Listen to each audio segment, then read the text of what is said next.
오늘의 말씀 열왕기상 15장 9절에서부터 24절까지는 남유다 왕 아사에 관련해서 기록되어 있습니다. 우리가 이 말씀과 함께 역대하 14장을 읽었습니다. 그런데 이 아사 왕에 대해서는 역대하 14장은 사실은 초기에 관련된 것만 기록되어 있고 15장과 16장에도 아사에 관련된 이야기는 계속되고 있습니다. 그렇기 때문에 이 열왕기상 15장은 매우 간단하게 소개되고 있는 데에 반해서 역대하에 대해서는 이 아사 왕에 대해서 훨씬 더 몇 배로 늘려서 크게 부각시키고 있음을 알 수가 있습니다. 그만큼 이 아사 왕은 역대기 기자의 입장에서 봤을 때는 매우 선한 왕이고, 그리고 또 통치년도 41년이나 되기 때문에 그만큼 하나님의 복을 잘 받았고, 또 하나님 앞에서 선한 왕이었다는 것을 드러내기에 매우 적합한 왕으로 보여주고 있습니다. 그런데 오늘 읽었었던 말씀을 보면 이 열왕기상과 역대하에는 사뭇 다른 이야기가 많이 끼어들고 있습니다. 매우 간단하게 소개되어 있는 열왕기상 중간중간에 오늘 읽었었던 말씀 중에서도 이 역대하 14장 9절부터 들어가 있는 구스 사람 세라가 침략해 들어온 이야기는 빠져 있습니다. 사실 이 이야기를 읽고 나면 그 다음에 벌어지고 있는 이 열왕기상의 전쟁에 관련된 이야기, 바사에 관련된 이야기, 그리고 아람과 관련된 이야기를 사실은 이해할 수 있게끔 만듭니다. 그렇기 때문에 우리가 이 열왕기상과 역대하를 같이 비교해서 읽으면 보다 풍성해질 줄 압니다. 사실은 이 열왕기 상하 또는 역대 상하를 보는 많은 분들이 이 많은 왕들의 이야기는 결국 하나님을 잘 믿으면 부강했고, 그렇지 않으면 짧았던 거 아니냐라고 하면서 이 왕들의 이름만 바뀔 뿐이지 그 다음 왕에 가서 결론적으로 이야기하면 다 똑같은 이야기가 반복되는 것 같아서 별 재미가 없다라고 이야기하시는 분들까지 있습니다. 실제로 설교하는 사람 입장에서는 열왕기 상하가 또는 역대 상하가 그렇기 때문에 보다 어려울 수밖에 없습니다. 그러나 우리가 좀 더 깊이 보게 되면 단순하게 그렇게 이 왕의 통치 기간이 짧으면 악한 왕, 길면 선한 왕이라고 이야기하지 않고 있습니다. 대표적으로 이 아사왕 바로 전에 왕이었던 이 아버지 아비암 또는 형제라고도 보는 견해들도 있지만 절대 다수는 아버지로 보고 있습니다. 이 아비암은 15장 1절에 2절에 보면 3년뿐이 통치하지 않았습니다. 그리고 그의 행위는 매우 악했습니다.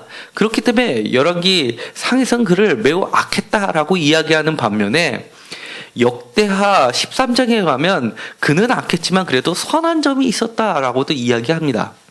반면에 이 9절부터 오늘 읽었었던 24절까지 있는 아사왕은 매우 긍정적으로 보고를 하고 있습니다.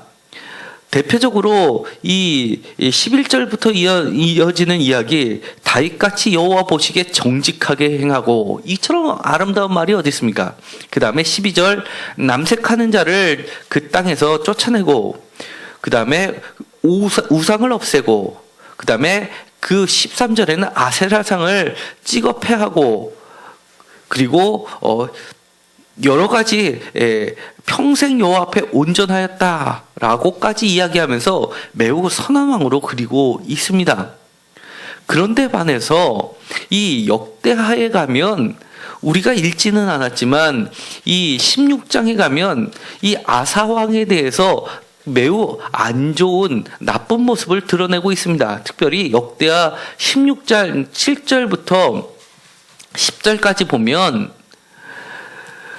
특별히 10절에 아사가 노하여 선견자를 옥에 가두고 그리고 크게 노하여서 또 백성 중에서도 몇 사람을 학대하였고 결국 그것이 화근이 됐고 이 선지자들 학대하고 하나님의 백성을 학대했던 그것이 나중엔 크게 원인이 돼서 나중에는 발에 12절에면 병이 들었을 때 매우 위독했는데 하나님을 찾지 않고 하나님을 찾는다는 건 선지자에게 뜻을 구하지 아니하고 다른 자기가 싫어했던 사람을 제끼고 그리고 자기 말에 잘 듣는 그런 여러 가지 그 당시에 주술적인 의원들 그거는 이방신의 제사장들이 될 수 있습니다. 그 사람들에게 묻게 되니까 결국 그것이 하나님께 악이 되어서 일찍 그가 병에 낫지 않고 죽게 되었다라는 악한 모습을 보여주고 있습니다.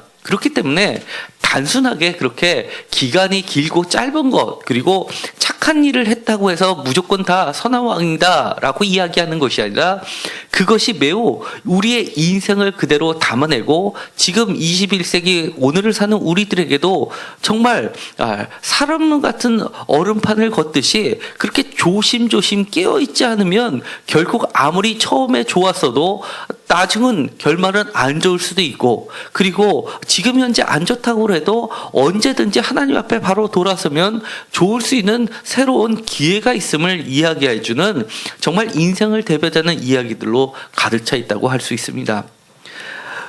이 열왕기상 15장 9절부터 시작되는 것부터 쉽지 않습니다.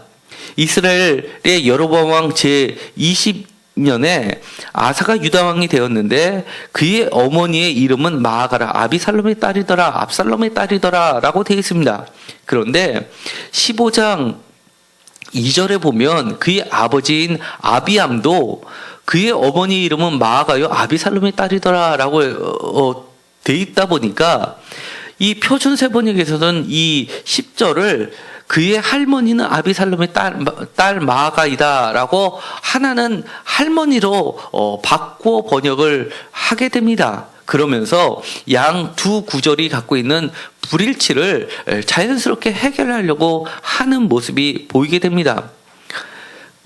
이런 것 때문에 혹학자들은 이 아비암과 그리고 또 아사는 한 형제 지간이었을 것이다 라고 주장하는 학자들의 의견도 무시할 수는 없는 정도 수준입니다. 어쨌든 간에 이 이야기를 하는 이유는 그만큼 오래된 역사이기 때문에 성서에 여러 가지 전통들이 남아있고 우리가 구체적으로 이것을 우리의 교과서에 나오는 역사처럼 어떤 기준점을 갖고 이야기는 할 수는 없지만 그럼에도 불구하고 이 사건을 통해서 우리에게 전해주는 하나님의 뜻은 그 무엇보다도 명확하다 할 수 있습니다.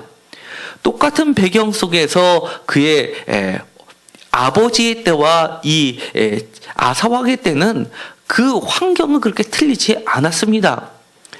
그의 할머니 또는 어머니라고 할 수 있는 아비살롬의 딸 마아가가 많은 영향을 미쳤던 것은 분명합니다. 특히 아사는 더욱 그랬습니다.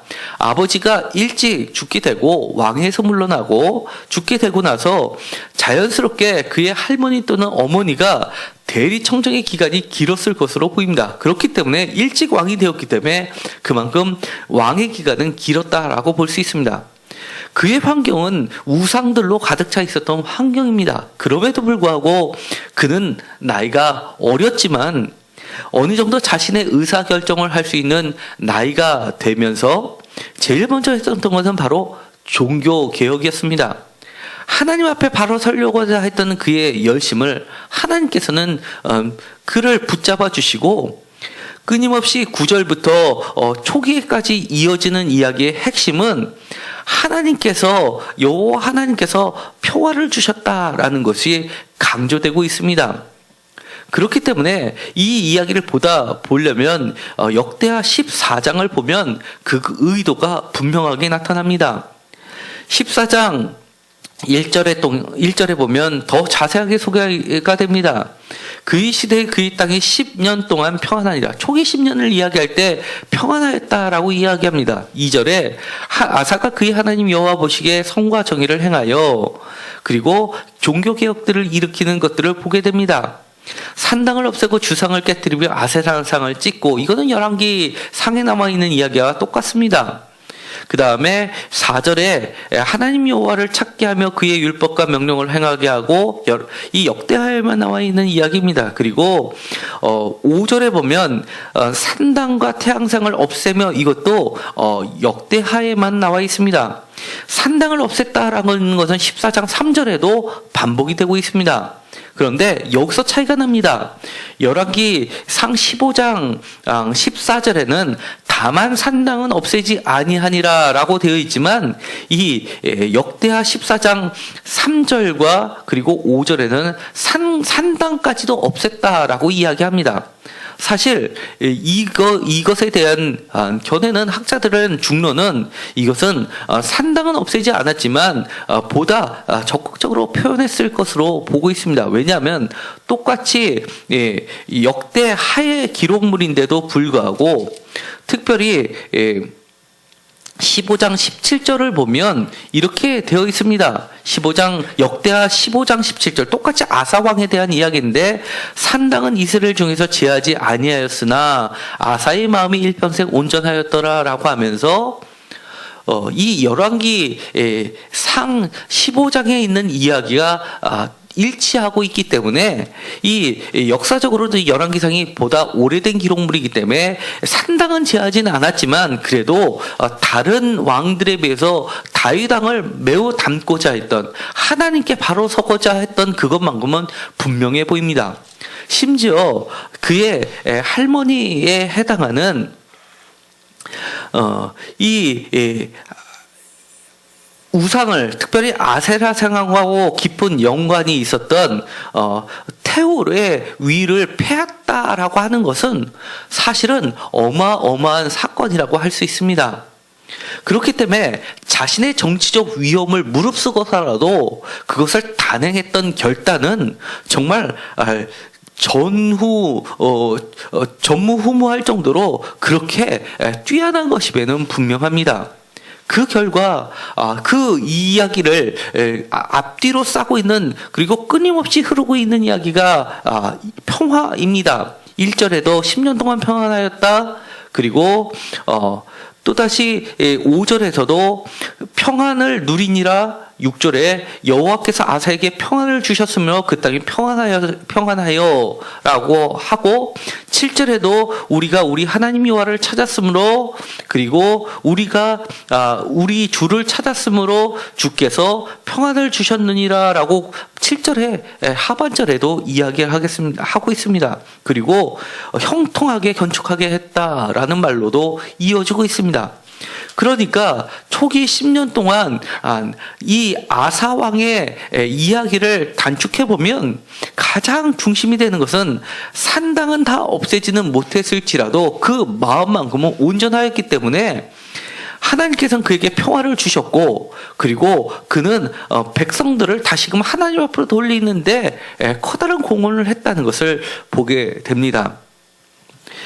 분명한 것은 그가 쉬운 길을 선택하지 않았다는 겁니다. 사실은 비록 산당은 없앨지 못했지만 이 주상을 깨뜨리고 아세라상을 찍고라는 이것 자체가 정말 쉽지 않은 이야기이기 때문입니다. 이것은 요시야 왕 때까지도 계속해서 이 아세라상과 그리고 여러 가지 주상들하고의 전쟁은 지속됐던 것을 보게 됩니다. 이 이야기를 가장 최고의 가치로 두고 있는 것이 바로 신명기입니다. 신명기 먼저 24장 17절에 이렇게 되어 있습니다.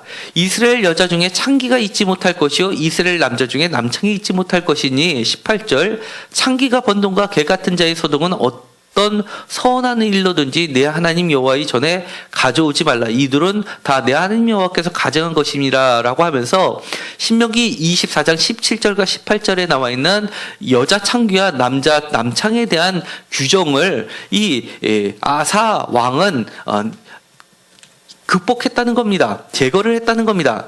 또 한 가지는 신명기 16장 21절에 있는 말씀입니다. 이 말씀은 매우 중요한 이야기입니다. 한번 찾아보시거나 적어 놓으셔도 좋을 듯합니다. 신명기 16장 21절에 이렇게 되어 있습니다. 좀 어렵지만 제가 천천히 읽어보겠습니다.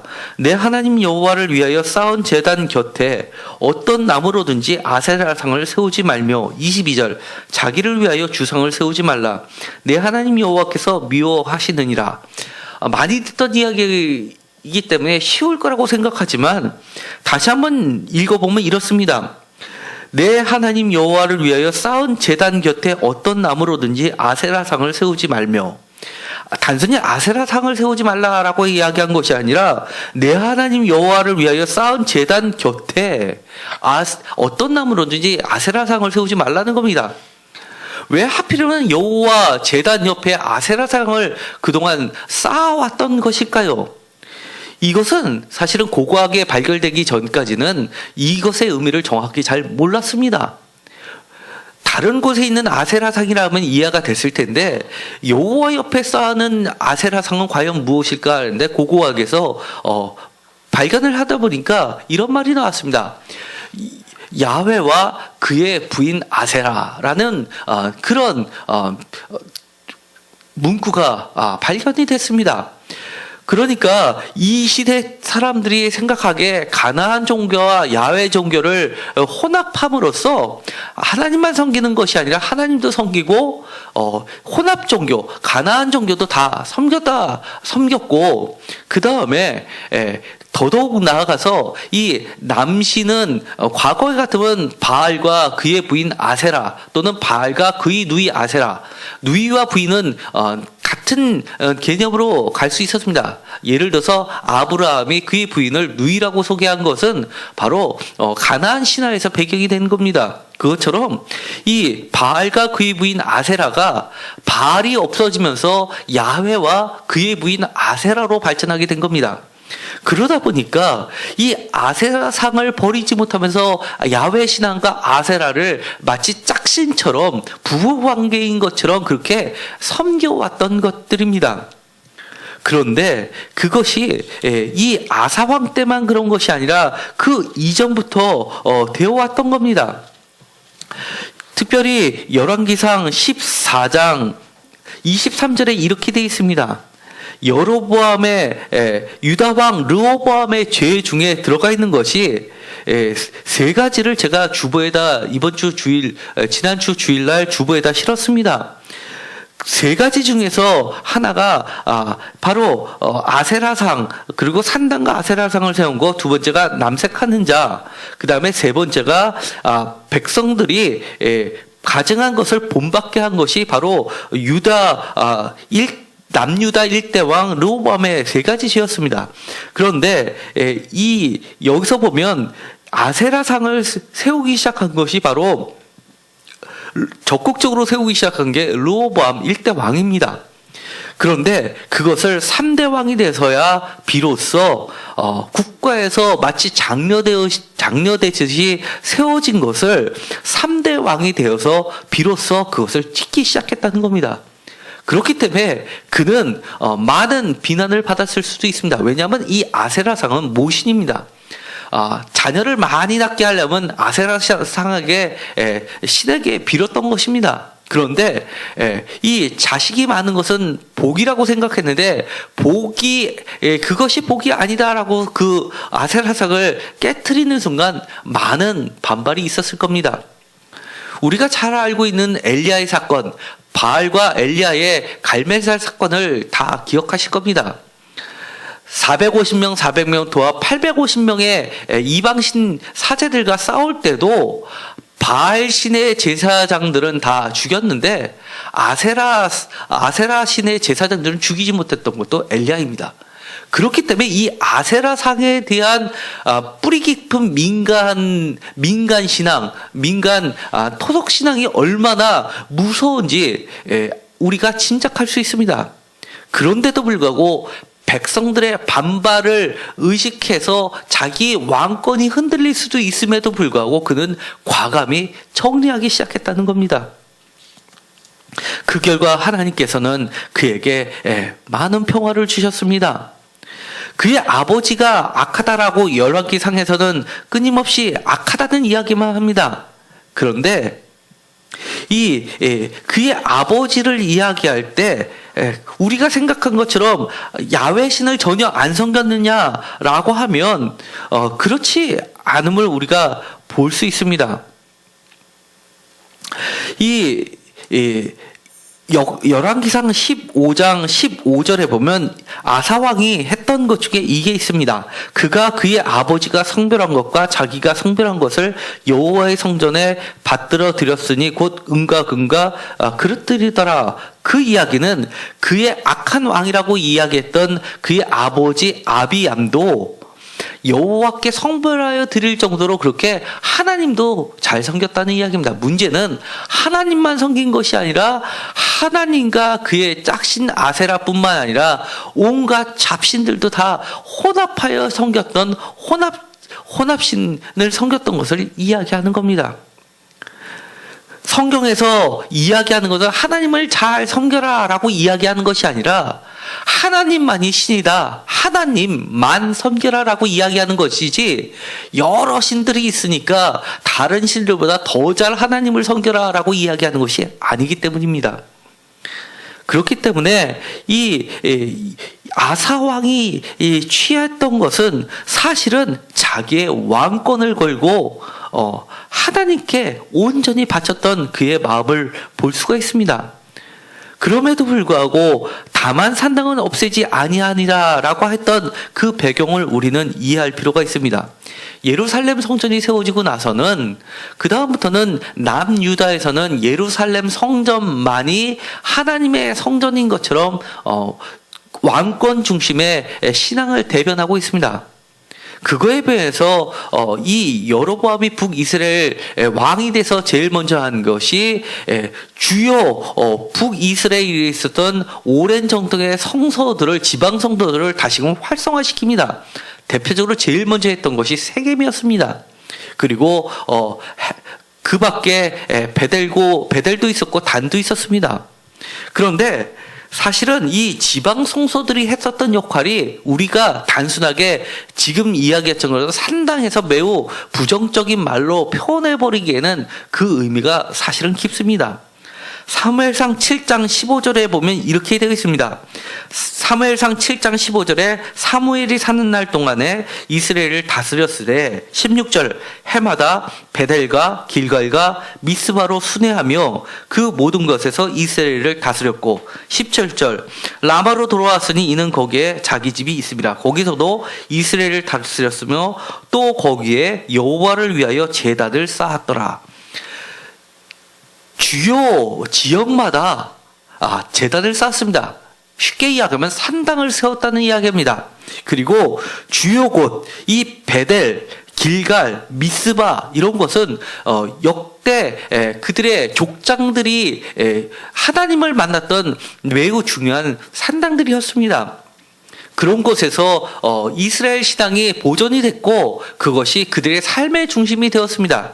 그것을 없앤 것이 아니라 그것을 보존하면서 그 지방의 산당들을 돌아가면서 그 인근에 있었던 부족들을 하나로 뭉칠 수 있게 한 것이 바로 야훼 신앙이었고 이 야훼 신앙을 가리키고 제사하게 하고 그리고 묶어주는 그런 지도자의 역할을 이런 선지자나 제사장들이 했던 겁니다. 그렇기 때문에 12기 지파 연맹체를 활성화시키는 것 중심에는 이런 지방 상당들, 다시 이야기하면 지방의 이런 성소들이 중요한 역할을 했던 겁니다. 그렇기 때문에 그것을 없앤다라고 하는 것은 그들의 오랜 전통을 무시하는 역할이 되는 겁니다. 그렇기 때문에 이 지방 산당을 예루살렘 성전이 세워졌다 하더라도 사실은 이 지방 성소하고 예루살렘 성전은 아무리 왕권이 있고 거기서 많은 부가 있고 권력이 있다 하더라도 지방 사람들을 다 포섭할 수는 없는 것입니다. 대표적으로 이 예루살렘 성전이라고 하는 것은 우리가 이미 여러 차례 본 바와 같이 여부스족들의 성에서부터 출발한 겁니다. 사실은 이 여부스족이 있었던 이 예루살렘 성전이라 세워졌던 그곳은 이스라엘 사람들하고는 아무 관련이 없는 곳이었습니다. 그렇기 때문에 이 지방 사람들에게 있어서는 중심이 여전히 지방 성소에 있을 수밖에 없습니다. 그렇기 때문에 그곳을 중심으로 사람들은 모였고 그것을 중심으로 지방 사람들은 예배를 드렸고 그것을 통해서 이 후손들에게 지방 사람들은 대대로 교육을 해왔던 겁니다. 뿐만 아니라 그곳에선 재판도 이루어졌고 또 예금의 역할을 했었던 헌금이 모이는 것이기도 하였습니다.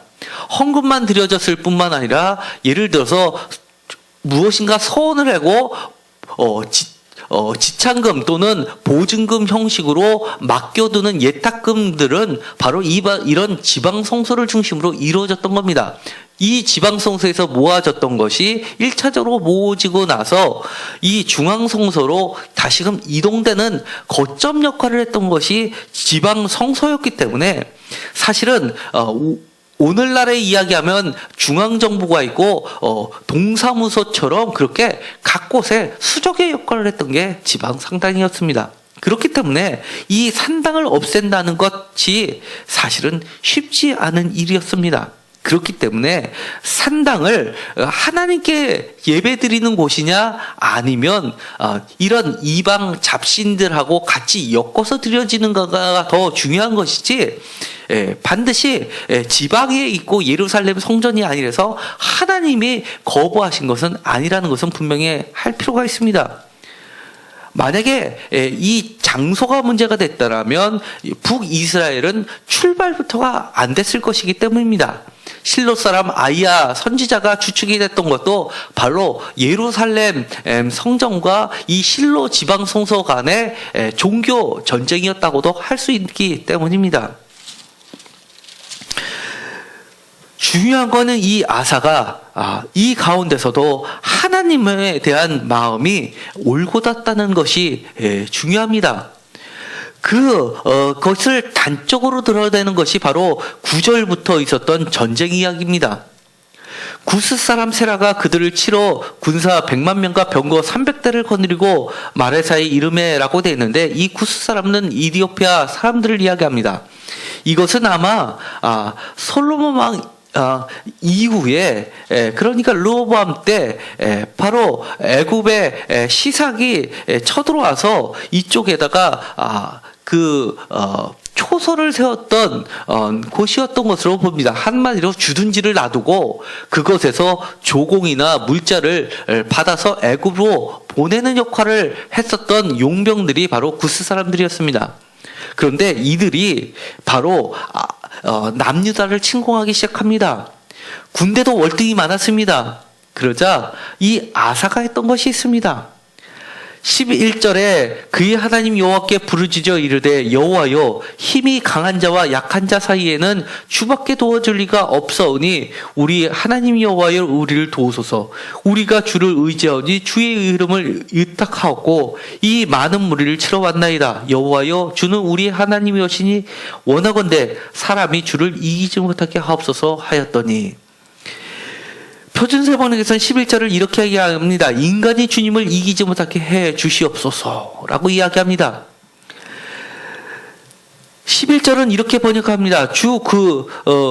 주님께서 돕고자 하실 때는 숫자가 많고 적음이나 힘이 세고 약함을 문제 삼지 않으십니다. 우리가 주님을 의지하고 주님의 이름으로 이 무리를 물리치러 왔으니 주 우리 하나님 우리를 도와주십시오. 주님은 우리의 하나님이십니다. 정말 멋진 말입니다. 그가 이렇게 외칠 때 하나님께서는 그와 다시 한번 함께 하시면서 다시금 그 10년 동안의 평화를 주셨던 그 하나님께서 12절부터 다시 주어로 나타나시게 됩니다. 12절 여호와께서 치심으로, 13절 여호와 앞에서, 그리고 14절 여호와께서 두렵게 하시니, 결국 그는 평화를 가지고 이스라엘로, 예루살렘으로 돌아오게 되는 것으로 끝나게 됩니다. 정말 이 아사 왕이 이야기했던 11절의 이 말씀은 정말 읽기만 해도 우리의 가슴이 뭉클하게 합니다. 다시 한번 다 같이 읽어봤으면 좋겠습니다. 한 목소리를 읽겠습니다. 아사가 그의 하나님 여호와께 부르짖어 이르되 여호와여, 힘이 강한 자와 약한 자 사이에는 주밖에 도와줄 이가 없사오니 우리 하나님 여호와여, 우리를 도우소서. 우리가 주를 의지하며 주의 이름을 의탁하옵고 이 많은 무리를 치러 왔나이다. 여호와여, 주는 우리의 하나님이시오니 원하건대 사람이 주를 이기지 못하게 하옵소서 하였더니. 아멘입니다. 이 아사가 왜 10년 동안 평화를 누릴 수밖에 없는지를 단적으로 보여주는 그의 올곧은 다윗과 같은 마음이라고 할 수가 있습니다. 오늘날 우리가 지금 맞닥뜨리고 있는 현실은 평화가 아닙니다. 그런데 우리가 맞닿던 현실에서 우리가 지금 취해야 될 것이 무엇인지를 가르쳐주는 소중한 말씀입니다. 숫자가 많고 적음이나 힘이 세고 약함을 문제에 삼지 않으십니다. 인간이 주님을 이기지 못하게 해 주십시오라는 이 아사의 고백이 우리의 고백이 되기 간절히 소망합니다. 우리가 이런 마음으로 하나님께 부르짖으면 하나님께서는 아사에게 주셨던 평화를 오늘 대한민국에도, 그리고 우리에게도 주실 줄 믿습니다. 이 아사가 출발했던 그 시작은 그 아버지의 출발점과 다르지 않았음을 우리가 보게 됩니다. 그의 어머니의 이름을 통해서 이 아비암이나 아사나 그의 환경은 똑같았음에도 불구하고 그 결과는 정말 하늘과 땅 차이처럼 벌어지게 됨을 우리가 보게 됩니다. 우리가 무엇을 해야 될지를 생각할 때, 문제를 해결하기 위해서 첫 번째 발자국이 무엇이냐를 생각할 때, 이 아사의 했던 이 외침이 우리의 첫 발자국이 되기를 간절히 소망합니다. 정말 이때 우리에게 이런 기도를 통해서 하나님께서 이 강함과 약함 사이에서 하나님만이 우리를 도와주셔서 우리에게 진정한 평화를 허락해 달라고 간구하는 시간이 되었으면 좋겠습니다. 기도하고 마치기로 하겠습니다. 하나님 감사합니다. 우리의 환경을 탓하지 않게 하여 주옵소서. 비록 환경이 어렵다 하더라도 하나님을 향한 올곧은 마음을 주시어서 마음을 다하여 뜻을 다하여 최선을 다하여 하나님을 사랑하고 하나님의 뜻을 찾을 수 있게 하여 주옵소서.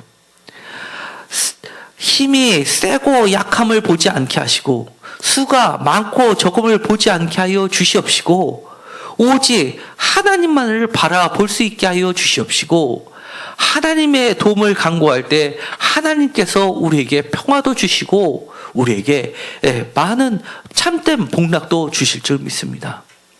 오늘날 우리가 어찌할 수 없고 정말 오늘도 오전과 오후가 틀릴 정도로 더 큰 혼란으로 치닫고 있는 것을 볼 때 우리가 사람을 의지하는 것보다 사람을 기대하는 것보다 더 힘써 하나님께 간구할 수 있게 하여 주시옵시고 하나님의 정의가 때와 방법을 초월해서 이 모든 상황을 평화로 변화시켜 주시옵소서. 예수 그리스도의 이름으로 기도드렸습니다. 아멘.